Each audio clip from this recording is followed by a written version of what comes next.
ઓમ ગમ ગણપતયે નમઃ. ઓમ એમ સરસ્વત્યે નમઃ. હનુમાન ચાલીસામાં આપણે આગળ દોહા જોયા. હવે આપણે ચોપાઈમાં પ્રવેશ કરીએ.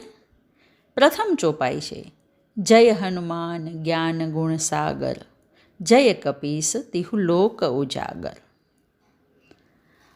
જય હનુમાન. હનુમાનનો સામાન્ય ભાષામાં એમ અર્થ કરી શકાય કે જેણે પોતાના માનને હણ્યું છે તે હનુમાન. આમે જેની પાછળ માન આવે ને એ બધા ક્યારેક તકલીફ આપતા હોય છે, જેમ કે અપમાન, અભિમાન, ગુમાન, મહેમાન, સામાન, હવામાન. પરંતુ અહીં તો માનને હણનાર છે હનુમાન, જે તકલીફ હણે છે, તકલીફ હણનાર દેવ છે. ત્યાર પછી આગળ આવે છે જ્ઞાન ગુણ સાગર. હનુમાન કેવા છે? જ્ઞાન ગુણ સાગર, જ્ઞાન અને ગુણના સાગર. અને તેથી જ હનુમાનજી એવા ગુણો ધરાવે છે કે જે ઉપાસનાના માર્ગે યાત્રા કરી રહેલા સાધકને આવશ્યક હોય. તેથી જ વાલ્મીકી રામાયણમાં હનુમાનજીના ગુણોનું વર્ણન કરતા વાલ્મીકીજી લખે છે તેજો ધૃતિર યશોદાક્ષમ સામર્થ્યમ વિનયો નયઃ પૌરુષમ વિક્રમો બુદ્ધિર યસ્મિન નેતાની નિત્યદા.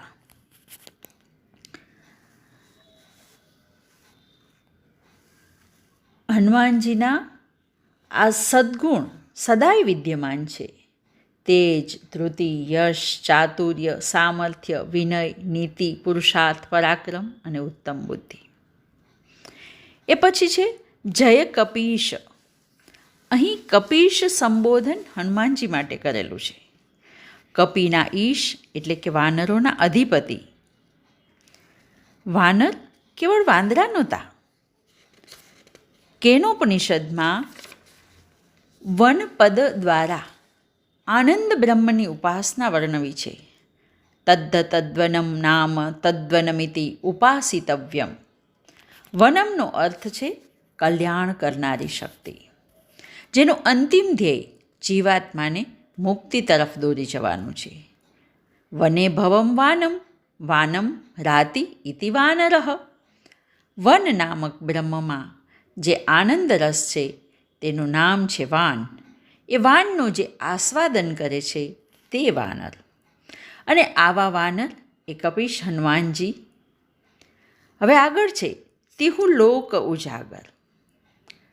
આપણા શાસ્ત્રમાં 3 લોક છે: ભુઃ, ભુવઃ અને સ્વઃ. એટલે કે પૃથ્વી, અંતરિક્ષ અને સ્વર્ગ.